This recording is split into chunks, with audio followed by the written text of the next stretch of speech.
Now we're going to do the interior portion of this modified vehicle safety inspection. One of the first things I'm going to look at when I come to the vehicle is seat securement. And I'm going to make sure that all the seats in the vehicle are securely mounted. One of the second things I'm going to look at right from the door is going to be emergency exits. And right away with this vehicle, I can see a problem. The vehicle has to have exit signage that cannot be obscured. And as soon as I move this window down just an inch or so, you can see we can no longer see the emergency exit signage. So the signs need to be up here above the window where they can be clearly seen by all the passengers. One of the third items I have trouble with, and it won't pass an MDOT safety inspection, is the function of the emergency exit.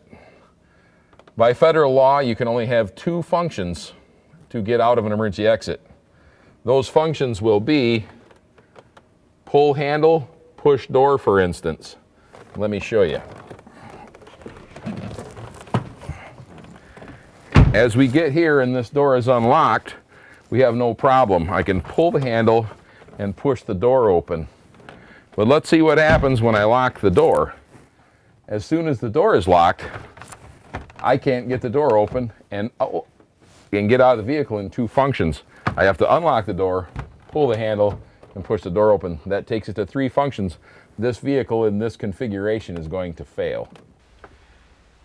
We've just completed the inspection of this emergency exit. On a normal safety inspection, we would be checking every emergency exit for function. Another thing with vehicles such as this, quite oftentimes they have child safety locks.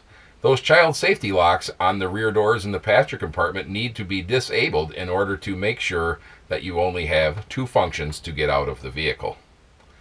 From there, we are going to look at the floor of the vehicle to ensure there is no damage to the floor. Sometimes when you're in here, you can spot things like rotted out cross members or rotten floor. So you'll see soft spots, trip hazards. We don't want trip hazards for our customers or passengers. So we make sure there are no problems there. Then we continue through the vehicle, checking seat securement. The other thing we look at is emergency exit signage. In the forward half of the passenger compartment, it also has to be labeled with directions to guide you to where the emergency exits are, due to the fact that in the forward half of a vehicle like this, there might not be adequate exits, and the people in the front of the compartment may not be able to clearly read where the emergency exit is in the rear of the compartment.